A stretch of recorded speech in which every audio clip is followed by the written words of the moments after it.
you. That's very nice. Look, let me tell you that. They're deranged here tonight. That's very good for my ego. Now, how about something for my libido?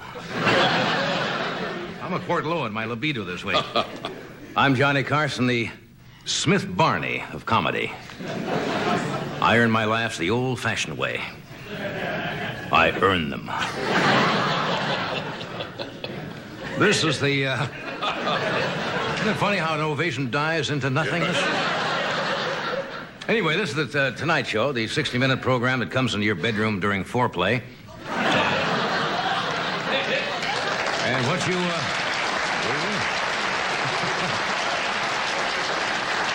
And what you do during Tom Snyder is his problem.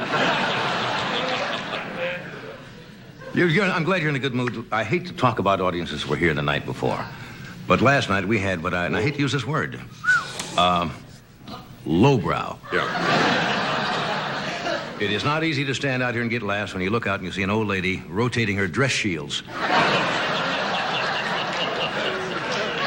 Rim. No, the monologue went so poorly last night, the FBI was going to give me a new identity and relocate me in another state. Break me out. Have them stand by tonight also. You want to have some fun after the show? Yeah. All right, tell you what we do. Let's all go down to the phone company and shoot the guy who says you can really save money on your phone bill by looking the number up yourself.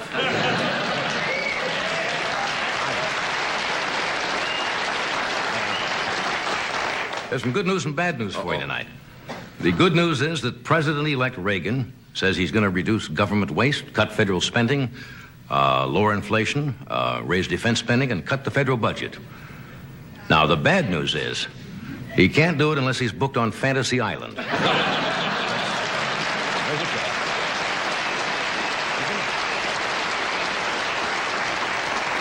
You know, when Reagan was governor of California, they called him a 9-to-5 governor.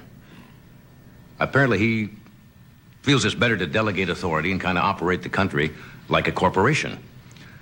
Let's just hope it's not Chrysler. Can you imagine a 9-to-5 president? Now, what that means is, the Russians call after 5 on the hotline. They get a recording that says, "Hi, this is Ronnie. Sorry, I'm not here right now. But if you're declaring war, please wait for the beep." How many of you were in the stock market and sold yesterday? Did you see the stock market? I guess, what's the name of the fellow that... Granville. Apparently has a list of customers, and he told them the day before yesterday to sell everything, and the stock market dropped about 24 points yesterday, and I don't have him as a broker. I have a great broker. E.F. Schneer. E.F. Schneer put my life savings into Gooberans. No, they're like Krugerrands, but they're Gooberans. They're filled with chocolate, and they have a likeness of Goober from Hee-Haw on them. They're called Gooberans. Yeah. Schneer called me today, as a matter of fact, and they said, "Don't worry, Johnny, your money is safe in blue chips." And I said, "Stocks?" And they said, "No, we pick them up frozen in cow pastures in Montana." Blue chips. They make... Look, they make great paperweights. Don't knock it. Did you see this? President Carter has about, what, another 16 days or 15 days as president. And today he is... Oh, you're cruel. Today he was seeking a 22% pay raise for high-level federal officials, including the cabinet and the Congress, and including a 22% pay raise for his own pension. Absolutely. I think Carter's giving us the January surprise we were looking for in October. Took him 4 years, but the president finally came up with some legislation that Congress agrees with. 22%. Governor Brown was in the news. Our Governor Jerry Brown out here gave the State of the State address today in Sacramento, and Governor Brown said, I quote, "California has gotten itself out of a bad space and some good karma is coming down." And during the speech, Jerry Brown had a double-talk interpreter for the mellow-minded.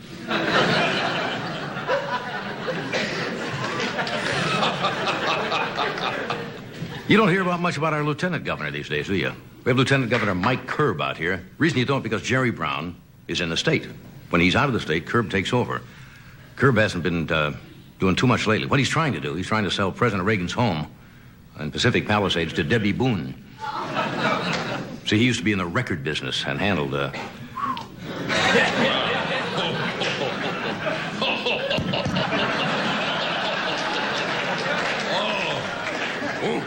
Wow. What? Reaching. That's a reacher, isn't it? Yeah. We got a good show tonight. Yes, we do. Bum Phillips is with us tonight. Right. Houston Oilers.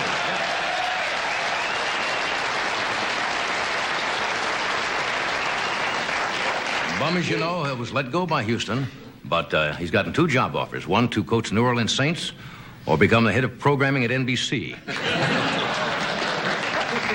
And McLean Stevenson is on the show tonight.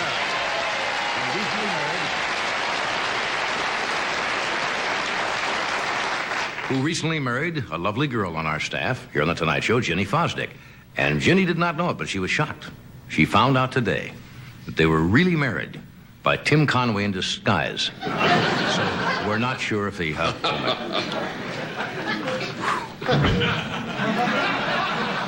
You don't have to put your horns up yet. I'm not finished. No, yes, you are. They're right. And we have a fine actor, James Wood, is with us tonight. Right. Woods and the mighty Carson Art Player.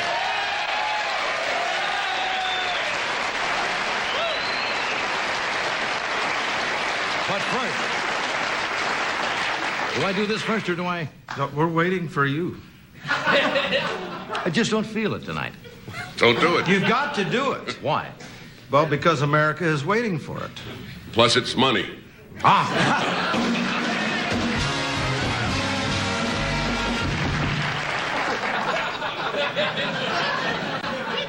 Tonight, we'd like to welcome the new Bic Roller with the tough point. It lets you go with the flow.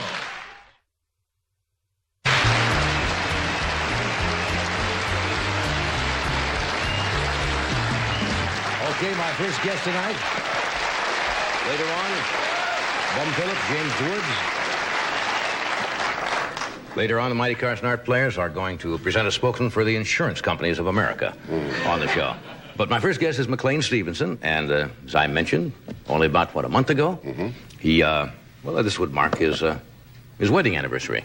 Married Ginny Fosdick of our staff, who's a lovely gal. Would you welcome McLean Stevenson?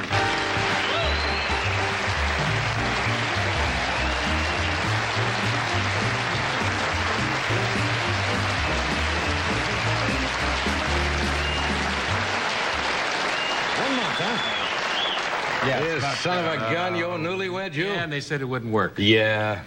You One still have month, that flush look of a happy girl. Of a new group? I got to tell you something. I'm going to be very candid. I have never been as nervous in my life as I am right now. Beneath this incredibly handsome, otherwise casual facade, there lurks a huge bowl of Jell-O. Why tonight? Well, I've never done this show when I was married. That's true. You know what I'm saying? That's true. Now, it's like if I was a Roto-Rooter man and got a good shot on the show for whatever reason, right? And just got married, I doubt seriously that my bride would hop in the truck with the snake and the plumber's helper and come along. That's true. And I not only married a lady who works for you, who I can't get to bed at the 10 o'clock news, must wait up and re-see the show again at 11:30. Aha. But she's also standing 15 feet away. And it's like... There she is. That's Ginny right over there. Yeah, I want to be very good for her. You know, I don't want to come out here and be a silly buffoon person. In other words, you are... I'm trying to act very grown up, and it's killing me. I see. I just want to go, I don't wear shorts anymore, and waka, waka, waka. You want to be real sophisticated and smooth now that you're a married person. Yeah. Well, I think that's nice. She's a nice gal. Do you recognize the suit and tie? I didn't ask you, Ed. I asked John. I recognized it. Well, Ed did. Well, I have seen that before, haven't I? Yes. Well, more than once, but one particular time. The night you introduced Ginny Introduced and I. the two of them. Yeah, actually, it's the same suit, same tie, and the Well, same shirt. you old romantic guy, you. Aren't I something? And the same penny loafers. You're wearing your suit. Yes, my suit. Yeah. Do you know if, I don't know whether you know this or not, because she is with the staff, that I get your firstborn.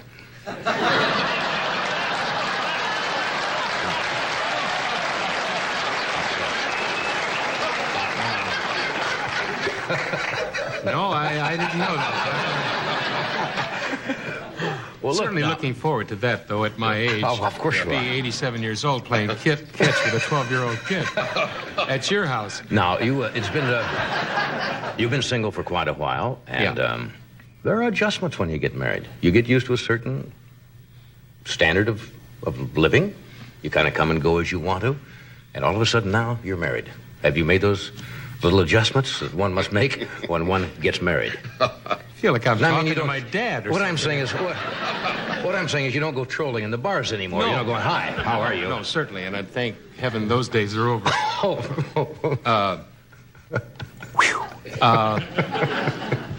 Yeah, there are some adjustments, although I don't think... Ginny and I have never really... There's no problems. She's quite tall, But you're, which means that we can drive each other's car without having to adjust the rearview mirror or the seat. That counts for a lot, I good think, in a marriage. Good advantage. But I don't... Well, she snores, which drives me nuts. I have... Do you these sound are like you're on things- the Newlywed Game all of a sudden? I saw that show last night. I went by it, and I couldn't get by the channel quick enough, and I happened to see the Newlywed Game. Now, I don't know where they get these cretins who go on that show.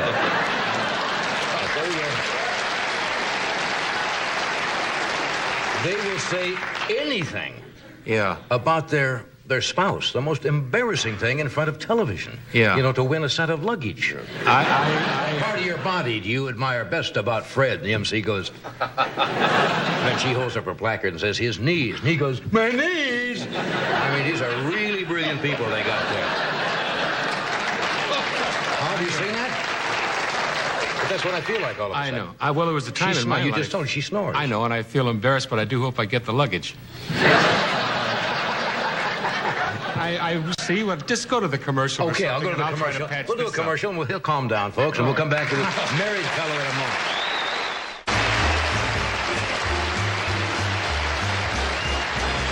We're talking with the newlywed McLean Stevenson from Los Angeles.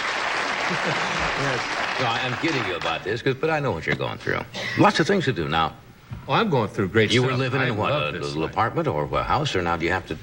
Oh, boy. Relocate? That's, okay. When, about 4 months before Ginny and I got married, I Right. bought a house.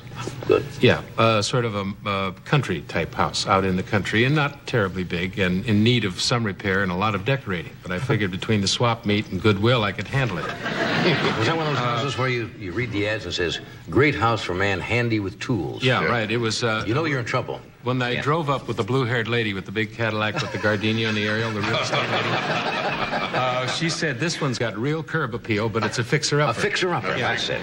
So I paid what I thought was a lot of money for it, and I planned to sink close to $5,000 into the sucker fixing it up. Yeah, I was going to do a lot. Really renovated, huh? Yeah, really go through it from top to bottom. No, I was just going to put some shag rugs and some, cardboard closets up and start living. And I kept the apartment, thank God, so that I'd have a place to work out of, as they say, while they were doing the renovating. Uh-huh.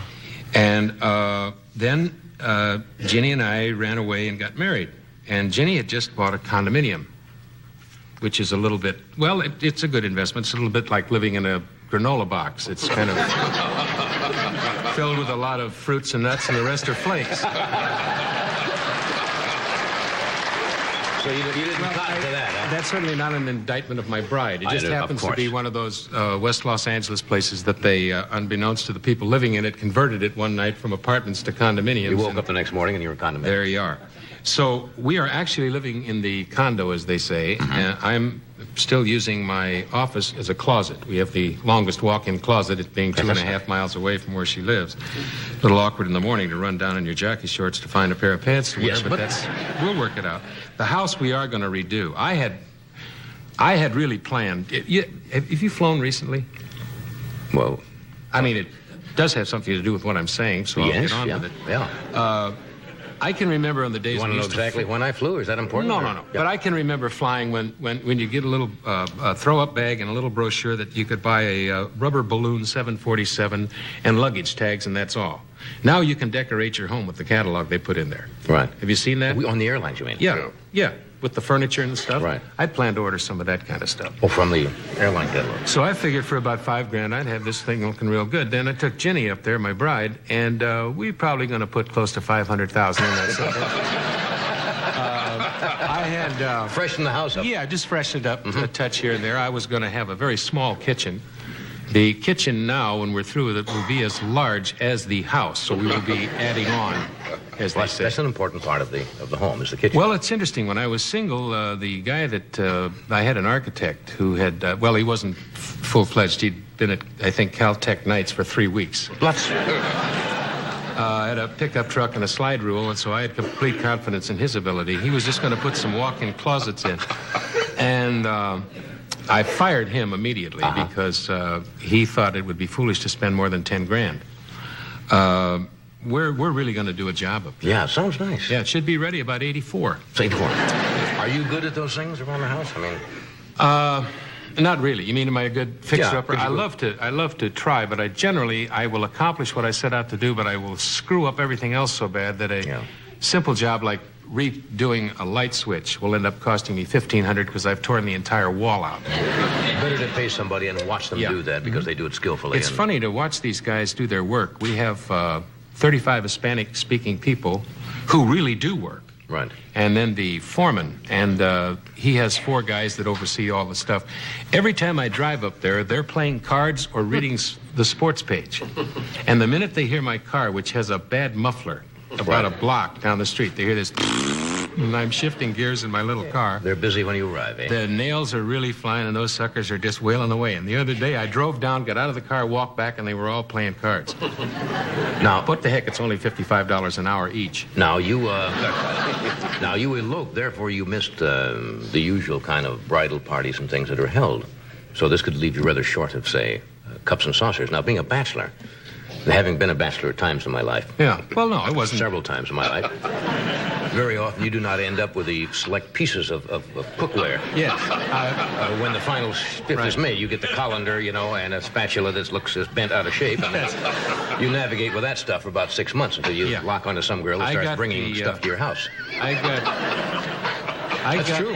Anybody's been through that. You end up with some mangled knives and forks, that are falling into the garbage disposal. Yeah. I got custody of an electric blanket with no cord, 2 pieces of enamel cookware, and a complete set of Melmac. Melmac is nice, though. Yeah, it is. I hope you're real happy. I am. I'm delightfully happy. And I thank you for introducing us. By the way, you were responsible I remember for that night. And we will send you the first board. We're going to take a break. We're going to be right back after this. Stay where you are.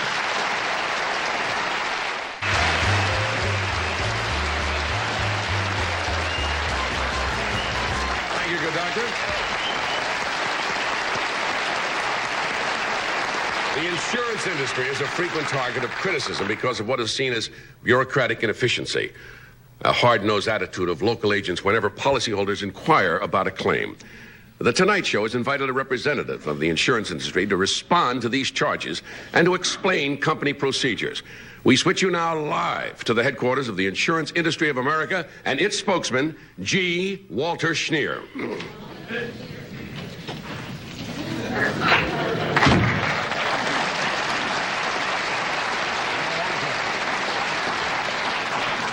How do you do? I'm the official spokesman for the National Organization of Insurance Companies. That, of course, stands for Salesman for Health, Auto, Fire, and Theft, or as we call it, SHAFT. As you can see here, our industry symbol is an eagle. And you know what he's clutching in his mighty talons? You.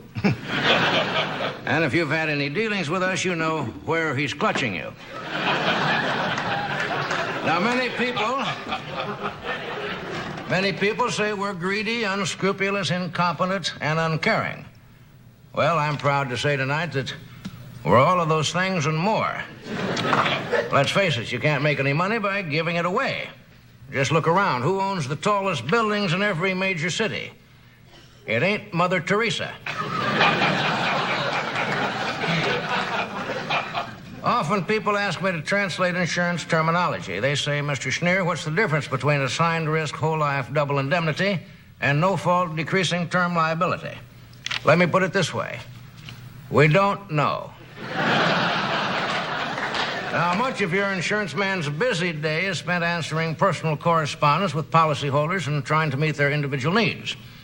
For example, here's a letter right in front of me from a 91-year-old lady from Lake Delco, Florida, who says she has a whole life policy. She's paid $58.19 a month, every month, since March of 1909. Now she wants to redeem her policy for its cash value. That's a smart move. Our payment department has computed the cash value of her policy, and I'm going to send it out to her today. Right there.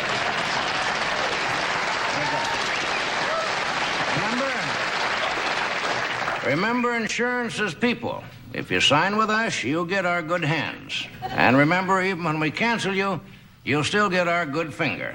Now, some of our detractors have charged that we use the requirement of a physical examination as a means of screening out senior citizens from purchasing life insurance because we consider them poor risks. Now, that's a misconception. Naturally, we require a minimal standard physical examination. As a matter of fact, right back here, we have an 87-year-old gentleman who's taking one of our physicals right now. Now, he does another 32 miles, and we might just give you a policy.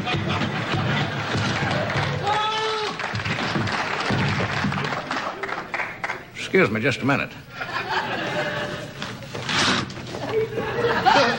Well, it looks like he's beneficiary city, as we say in the insurance game.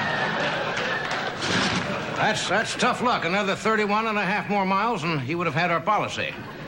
At poor risk rates, of course. Now, you may be wondering, and again, you may not, but you may be wondering, what happens if you get in an automobile accident? How do we go about settling your claim?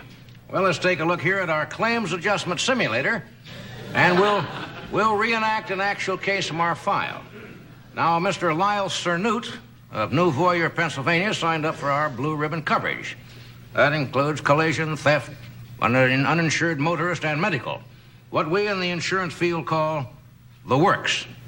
Now, Mr. Cernute never had an accident, not even a parking ticket. One day he was motoring down the street here, came to an intersection, came to a complete stop. At the stop sign, Mr. Cernute looked both ways. Now, he is struck by a disabled...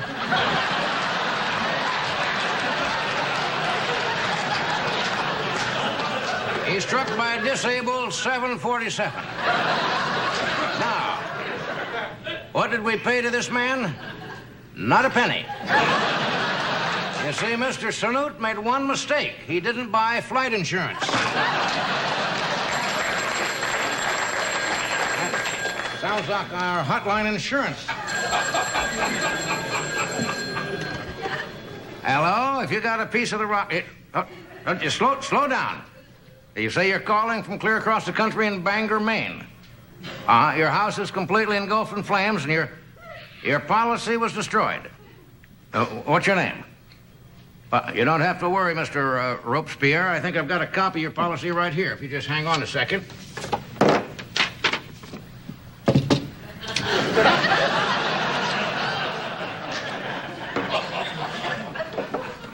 Robespierre, I think I got some bad news for you. Yeah, it seems like a spark from your roof just blew in our office. Burned up your policy. We don't have any record of having any dealings with you at all. Well, I'll let you get back to your garden hose. Right. Ciao. Now, one way...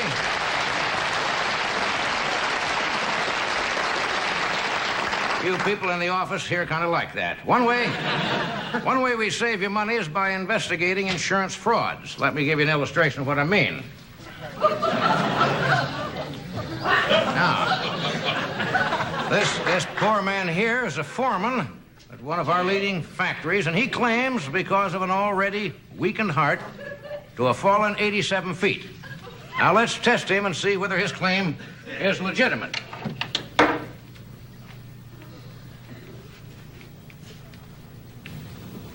Well, now the heartbeat is a little weak. Let's check that out. Yeah!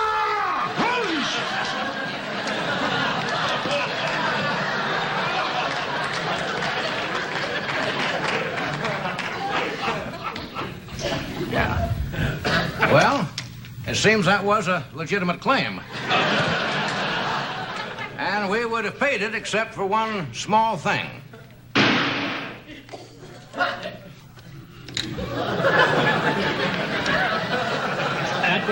That was a suicide.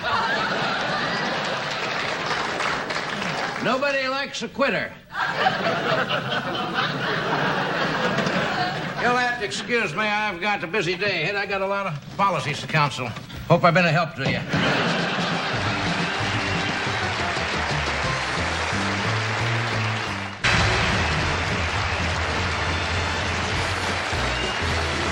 My next guest. Thank you, Doc. Well, we're back.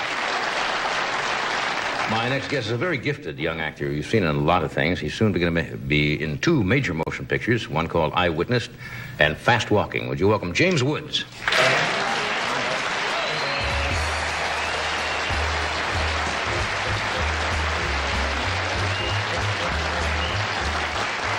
Good to see you again. It's like a theme show. We all got married recently. I didn't know that till today. Yeah. They said, McLean's on, and I said, yeah, he married Jenny about a month ago. Then they said, you are recently married since we've seen each other. Yeah, for 4 months. Yeah, I can give you a lot of hints. I'm an all-hand at this stuff.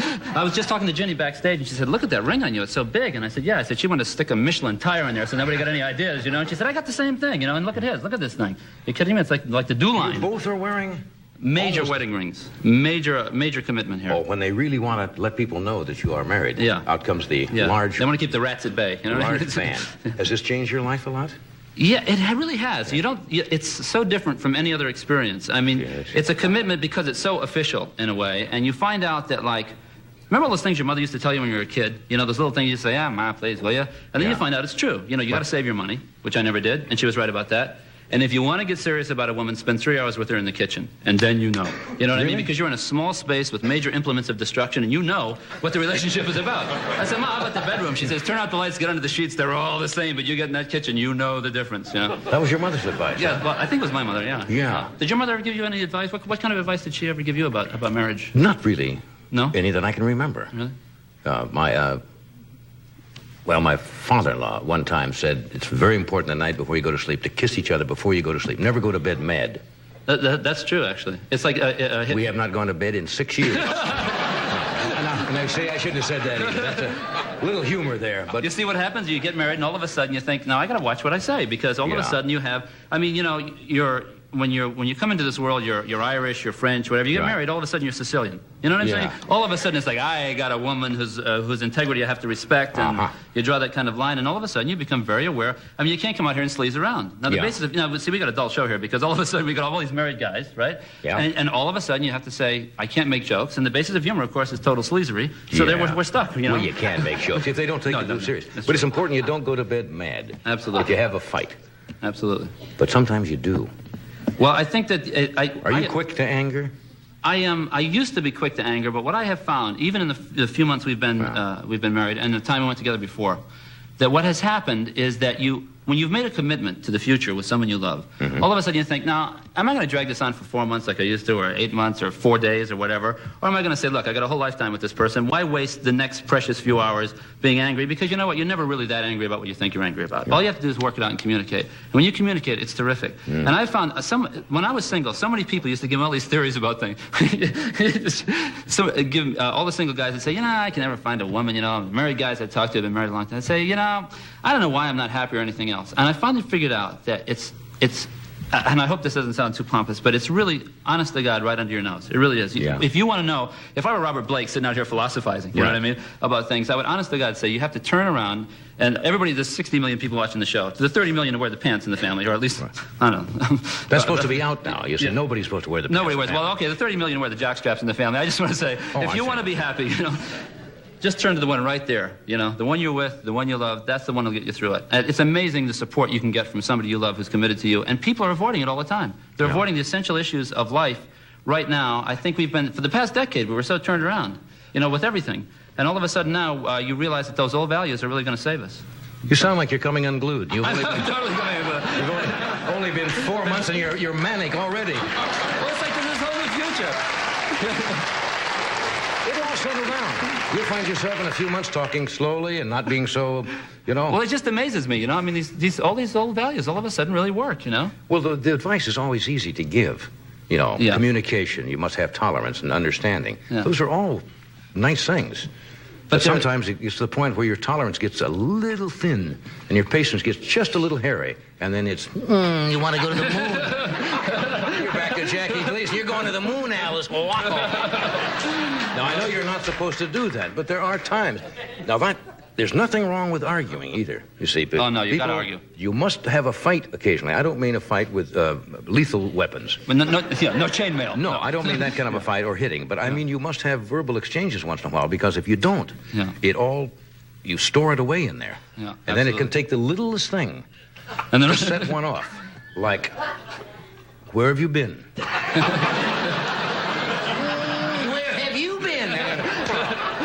Excuse me, I just knocked my watch off there. I don't know why I'm giving you this advice. It's not worked well for me. I'm being realistic. So you're still in that honeymoon stage where everything, hey, you know. Yeah, but it's spreading out to the rest of my life. I'm back to simple values. I'm subscribing to the Whole Earth catalog. I've decided this is it. Enough's enough. I want to buy a tent, live out in the woods. That's it. The simple values of life. You know all the stuff that's been going on. I can see my wife in a tent out in the woods. I think I saw her in a tent. No. Can you see Joanna in a tent out in the woods? Yeah. Wow. Yes. With a Cuisinart and a little generator in the back. Red and green striped tent sitting out there with a... Now, I'm gonna pay for that. I know I'm gonna pay for that when I go home. See, my wife has a good sense of humor. She knows I'm in the humor game. And things that I say here, she will say, I know you did that to get a laugh, and you mean nothing against me personally, and it's going to cost.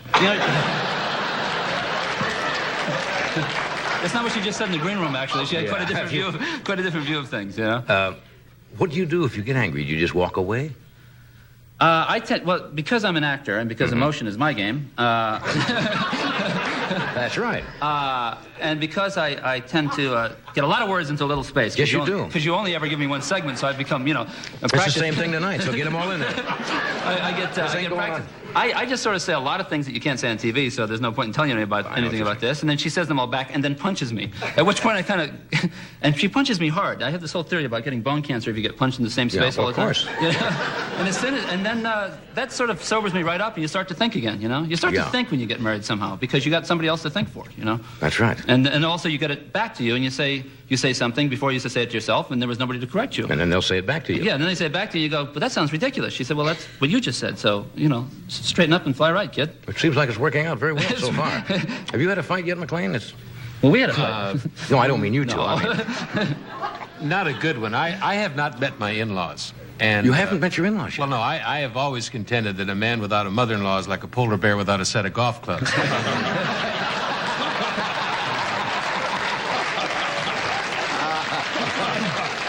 I've got to do a commercial here. I'll do this. We'll be right back to Newlyweds.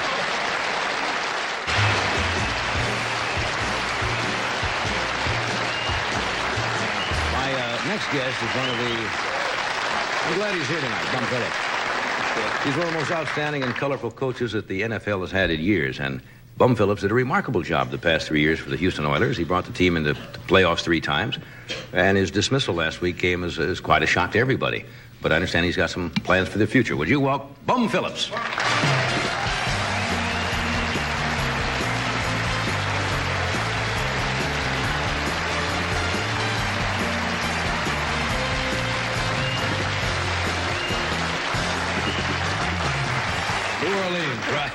Good to see you. Now, before we start talking, Bum, we had Craig Roberts, a sportscaster, I guess, from our NBC affiliate in Houston, called this afternoon, the station, saying that Mrs. Phillips, your wife, had called him and would like Bum to call home because she doesn't know when he's arriving in Los Angeles, where he's staying, or when he's leaving.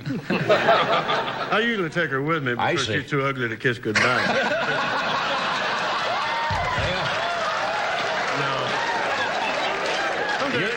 You're gonna get canned twice in 1 week if you keep that up. Your wife has got a sense of humor, obviously. Yeah, she does. She puts up with me. Yeah, that guy there talks faster than I can listen. What? You know, being a coach, whether it's professional or in collegiate sports, has got to be a very hairy job. Because you did a remarkable job with a ball club, brought them to playoffs 3 times, and all of a sudden, they say you're out. Now, they meant it, too. Yeah, I guess they did. Did that come as a surprise to you? More of a shock than a surprise. I thought I was going down there to renegotiate. Yeah. It didn't work out that way, but you know that's life. That's the owner's prerogative, and I'm not bitter about it.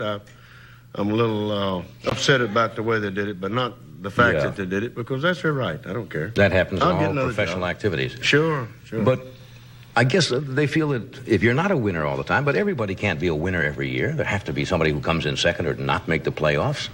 There's just 2 kinds of coaches. Yeah. That's them that's been fired and them that's going to get fired. And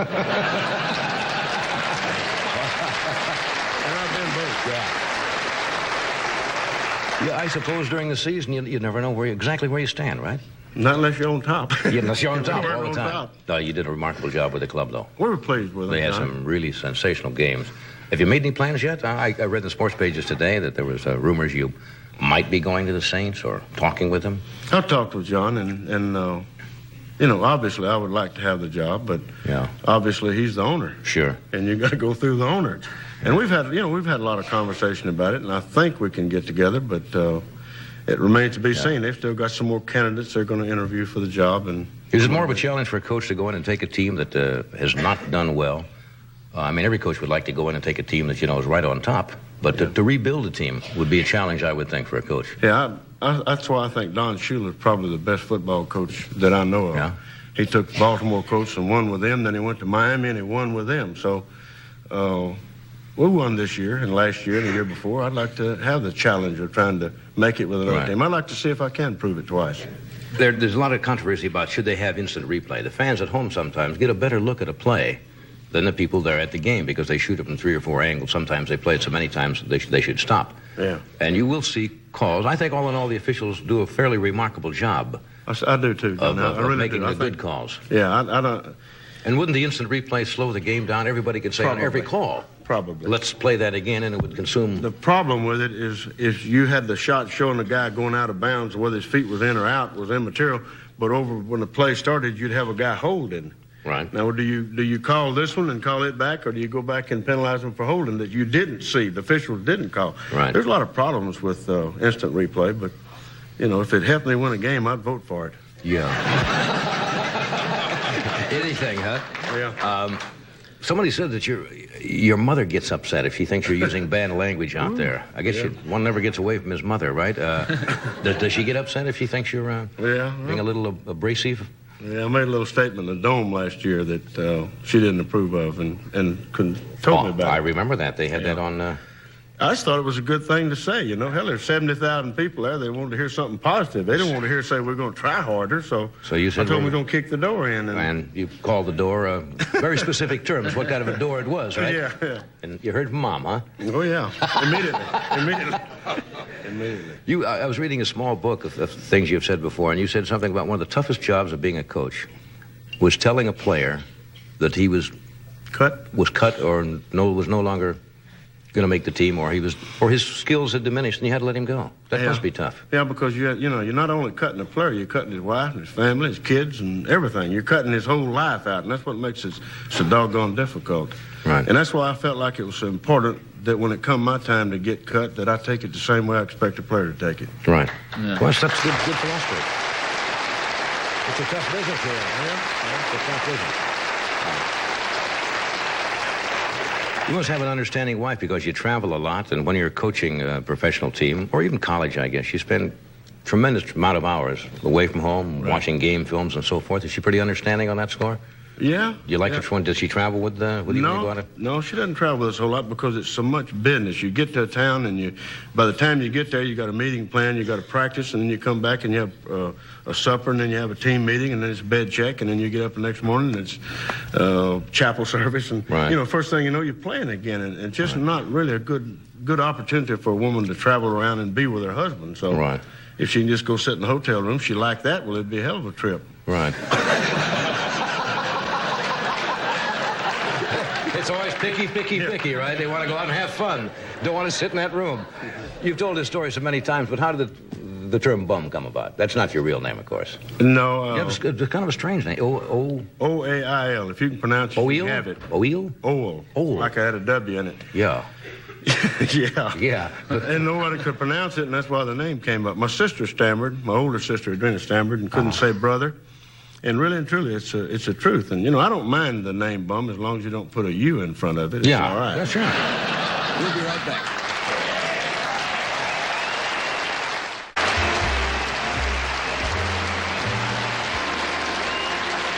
Well, it's nice to have you here and meet you tonight.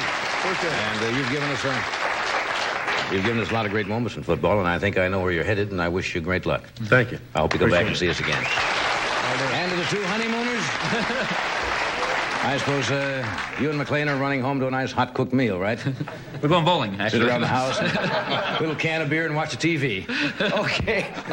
Tomorrow night, we've got Burt Reynolds with us, Argus Hamilton, and the Doobie Brothers tomorrow night. Thank you. We'll see you.